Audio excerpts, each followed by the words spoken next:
Pemirsa, di episode kali ini Menyingkap Tabir masih mengulas soal kasus mutilasi yang terjadi di wilayah Tambun, Bekasi. Seolah belum percaya dengan adanya motif asmara yang diungkapkan oleh tersangka, pihak penyidik Polda Metro Jaya masih akan mendalami adanya motif lain. Polisi pun mengaku menemukan adanya bukti baru soal kasus ini. Akan ada saksi kunci yang dihadirkan untuk dimintai keterangan dalam waktu dekat. Kalau ngomong asmara, saya tidak yakin itu. Memang tujuan mendekati Ati karena ingin menguasai apartemennya. Eki ngomongnya membayar tunai ke Ati secara fisik 1 miliar. Masa iya sih? Eki itu pada waktu menikah itu diberikan mobil, tapi mobil itu kemudian dijual. Kemudian diberi motor, jual lagi.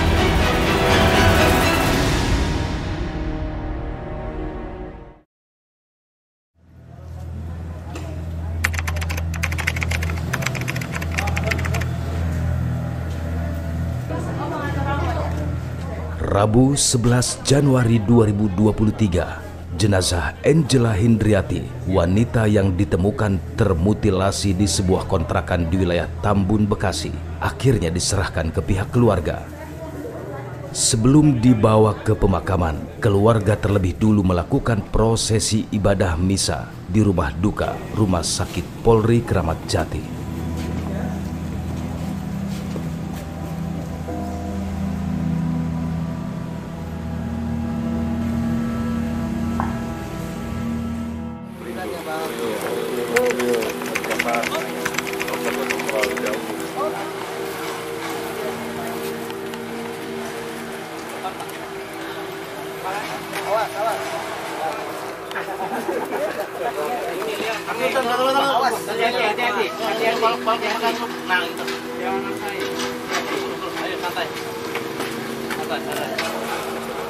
Suasana haru terlihat di area TPU Kampung Kandang, Jakarta Selatan.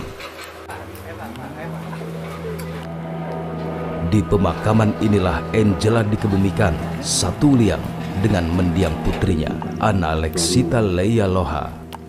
Masuk ke dalam hadiratnya sendiri. Jenazahnya akan kita serahkan kepada tanah.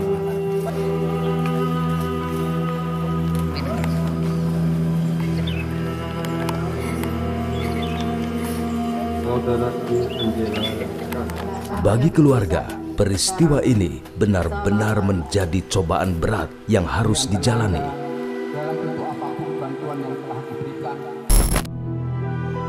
Nyawa Angela Hindriati alias Ati direnggut paksa oleh M. Eki Listianto, teman dekatnya. Sejauh ini, motifnya berlatar belakang asmara.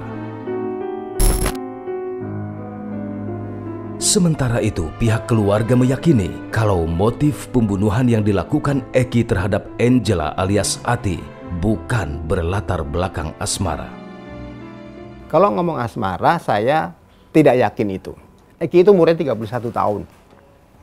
Pada waktu Juni 2019 dia sudah punya istri. Terus hubungan sama adik saya yang umurnya 51 tahun, selisihnya 20 tahun. Dan menurut saya adik saya itu nggak cantik. Nah, apa tujuannya? Kan gitu.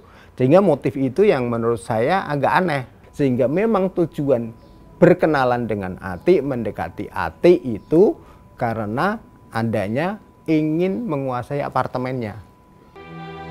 Jodit pun menceritakan soal unit apartemen Angela yang katanya sudah menjadi milik Eki. Kita pengen masuk ke apartemen punya Ati ini. Kita minta untuk dibukakan apartemen itu. Dijawab oleh pengelola gedung untuk bisa membuka apartemen dan mendapat CCTV itu hanya kepolisian yang bisa. Nah, udah. Terus kita tanya, "Emang kenapa?" Nah, karena sebetulnya kita datang kan tanggal 11 Juli 2019 ke pengelola apartemen itu. 3 Juli itu sudah berganti penghuni. Sudah bukan Ati tetapi sudah beralih hak dan dihuni oleh Eki. Ini saya sempat pertanyakan juga kepada pengelola apartemen. Apa dasar serah terimanya? Ada namanya jual beli secara di bawah tangan. Apa cukup itu untuk dipakai sebagai serah terima unit itu kepada pembeli yang baru. Setelah Eki kuasain, katanya Eki ini sudah menjual apartemen itu kepada seseorang yang saya sampai saat ini belum tahu siapa orangnya. Moga-moga pembeli ini, baik itu bapak atau ibu, nanti mau menghubungi kami sebagai keluarga. Karena kami tegaskan lagi di sini bahwa ada kecurigaan dari kami bahwa Eki menguasai apartemen itu secara tidak sah. Jodit semakin yakin kalau Eki hendak menguasai harta Angela ketika dirinya mendapat informasi soal tabiat Eki selama ini. Jadi tantenya istri Eki itu menghubungi kakaknya Ati yang namanya Turyono, mengatakan bahwa Eki itu pada waktu menikah dengan keponakannya itu diberikan mobil, tapi mobil itu kemudian dijual. Nggak tahu untuk apa, karena memang dia tidak menghasilkan. Kemudian diganti diberi motor itu juga hilang atau dijual lagi. Nah, itulah karakter yang disampaikan oleh tante istrinya Eki kepada Turyono, kakaknya Ati itu. Keluarga besar Angela sebenarnya sudah pernah bertemu dengan Eki. Bulan Mei 2019 kita kumpul, ketemu dengan Ati, dan pada saat itu sebenarnya kita mendapat informasi dari salah satu kakak kami yang diceritain bahwa di situ ada temannya Ati yang namanya Eki, tetapi dia tidak mau menemui kita. Ati juga tidak bisa mengajak anak itu untuk ketemu kita. Dan saat mencari keberadaan Angela, keluarga pun sempat menemui Eki. Dari 11 Juli sampai akhirnya baru bisa ketemu kita tanggal 15 Juli.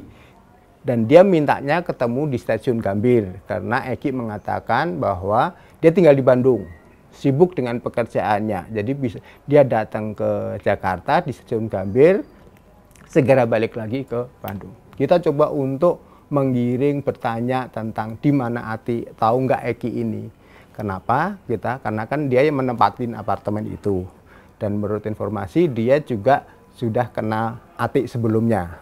Kita tahu, tanya itu. Dia menjawab dengan sangat tenang, sangat baik, sopan, mengatakan bahwa dia tidak tahu, pokoknya tidak tahu di mana ada Ati. Bahkan kemudian malah pesan ke kami, Pak, kalau Bapak nanti ketemu Ati, tolong disampaikan supaya menghubungi saya, karena saya sedang perlu dengan Ati untuk urusan jual beli apartemen. Nah, dia ngomong gitu kan. Saya tanya, emang kamu udah beli apartemen itu? Iya, sudah dibeli. Ada buktinya? Ada, kita punya perjanjian perikatan jual beli. Notariat enggak? Belum notariat, mas, hanya perjanjian antara dua pihak saja. Oke. Udah dibayar? Sudah.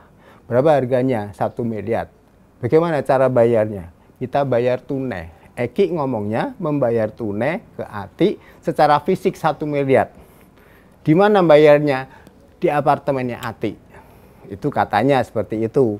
Nah, masa iya sih di hari gini ada orang bayar dengan 1 miliar dalam bentuk fisik tunai? Nah, itu kita udah mulai curiga. Ada apa ini? Polisi menyebut ada fakta baru dan akan memanggil saksi kunci untuk mengungkap motif lain dalam kasus mutilasi yang dilakukan oleh M. Eki Listianto. Seperti diketahui, berdasarkan surat jual beli, unit apartemen milik Angela kini menjadi atas nama Eki. Diduga kuat transaksi jual beli yang dilakukan oleh Eki adalah fiktif.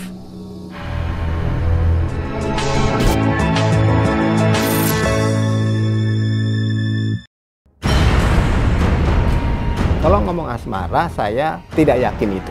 Memang tujuan mendekati Ati karena ingin menguasai apartemennya. Eki ngomongnya membayar tunai ke Ati secara fisik 1 miliar. Masa iya sih? Eki itu pada waktu menikah itu diberikan mobil, tapi mobil itu kemudian dijual. Kemudian diberi motor, jual lagi.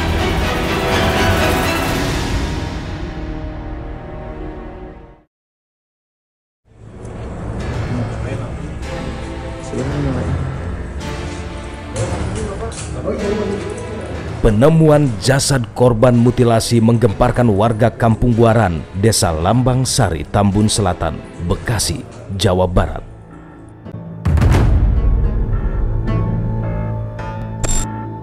Tim Menyingkap Tabir TV One sempat menemui Sumintra Caman, ketua rukun tetangga yang membuka pertama kali kantong kresek jasad korban mutilasi. Ia memberikan kesaksiannya. Saya diminta sama tim Resmob untuk membuka peti itu yang dalamnya. Sebelumnya kan saya nggak tahu nih apa isinya kan gitu. Ternyata setelah saya buka, isinya di dalam itu satu ya, di dalam peti plastik polybag hitam itu ada 3 lapis, dan di lapisan yang ketiga ternyata isinya bahasanya songgok daging lah gitu ya, yang saya nggak paham.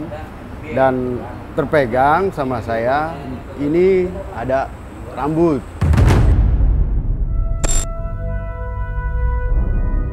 Siapakah korban mutilasi ini? Korban mutilasi ini adalah Angela Hindriati, seorang wanita berusia sekitar 54 tahun. Angela dilaporkan hilang oleh keluarganya sejak tahun 2019. Diduga kuat, Angela dibunuh pelaku dan dimutilasi pada tahun 2021. Lantas, siapakah pelaku mutilasi Angela? Pelakunya adalah M. Eki Listianto, pria berusia 34 tahun, merupakan karyawan swasta dan bertempat tinggal di Denaya Margahayu Residence, Mustika Jaya, Kota Bekasi. Diduga kuat, antara Eki Listianto dan Angela menjalin hubungan cinta terlarang.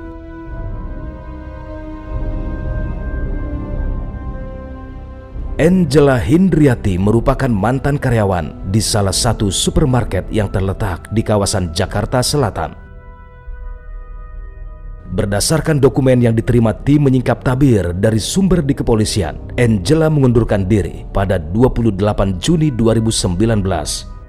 Setelah mengundurkan diri, tiba-tiba saja Angela menghilang bak di telan bumi hingga ditemukan sudah termutilasi. Bagaimana ceritanya kasus mutilasi Angela bisa terbongkar?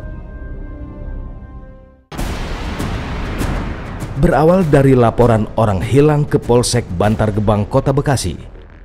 Dalam surat keterangan orang meninggalkan rumah yang diterima tim Menyingkap Tabir, laporan itu dibuat seorang wanita atas nama Elizar Zahra Putri Bantara. Ia melaporkan kehilangan suaminya atas nama M. Eki Listianto pada Jumat 22 Desember 2022 sekitar jam 9 pagi. Pada tanggal 24 Desember 2022 itu datang seorang ibu-ibu atas nama Putri melaporkan suaminya sudah 1 hari tidak pulang.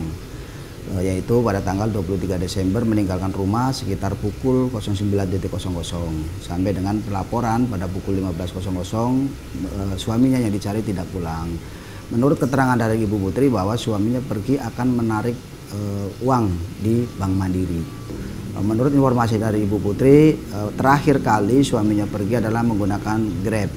Makanya kami dengan Bu Putri mengecek ke kantor Grab yang ada di Bekasi. Dan kami lakukan pengecekan di sana, namun akun dari suaminya ini sudah dihapus oleh yang bersangkutan, sehingga kami tidak mendapatkan akun tersebut. Disarankan oleh Grab kita harus membuat surat tertulis untuk meminta nanti pengecekan di akun tersebut.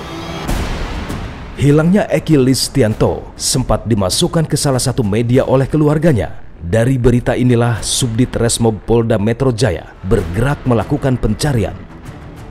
Hingga akhirnya lokasi persembunyian Eki Listianto ditemukan beserta tubuh Angela yang sudah dimutilasi menjadi 7 bagian. Di rumah kontrakan inilah Eki Listianto membunuh Angela Hindriati. Korban dihabisi dengan cara dicekik. Baru 2 minggu kemudian jasad Angela dimutilasi. Warga sekitar mengenal sosok Eki Listianto sebagai pribadi yang jarang bergaul. Sehariannya ya terus saya nggak tahu karena memang orangnya kesana tertutup. Jadi jangankan saya yang di sini, tetangga sebelahnya pun Pak Fajar sama sekali belum pernah tegur sapa. Dan bagaimana Eki Listianto bisa tertangkap? 11 atau jam setengah 12-an lah itu dia pulang. Dengan mengendarai mobil Mazda CX-5 warna putih. Tapi di dalam juga ada cewek juga. Gitu. Posisinya dia mundur di depan situ. Kita lagi ngobrol di sini, saya, Pak RT Alpian, pemilik kontrakan Pak Alexander, polisian, Pak RW. RT nanya, itu mobil siapa bang? Saya bilang, lah nggak tahu, saya nggak kenal, itu baru. Jangan-jangan dia nih, gitu kan. Coba tolong, stop. Saya teriak ke teman saya itu yang namanya Nosan di depan. Baru mau di stop, dia malah tancap gas. Wah, saya bilang kejar kan tuh. Nah, ada 4 motor lah, temen sama Pak RW, Pak RT, berikut anggota Presmom juga ikut. Ke di tengah jalan dapat lah. Begitu di stop, suruh buka kaca sama PMJ, dilihat benar bahwa dialah si Eki. Angela benar-benar bernasib malang. Musibah sepertinya datang silih berganti. Sebelum menjadi korban mutilasi Eki Listianto, anak Angela ditemukan tewas jatuh dari lantai 33 apartemen di kawasan Rasuna Said.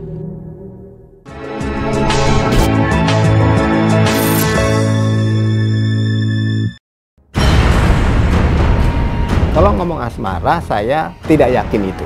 Memang tujuan mendekati Ati karena ingin menguasai apartemennya. Eki ngomongnya membayar tunai ke Ati secara fisik 1 miliar. Masa iya sih? Eki itu pada waktu menikah itu diberikan mobil, tapi mobil itu kemudian dijual, kemudian diberi motor, jual lagi.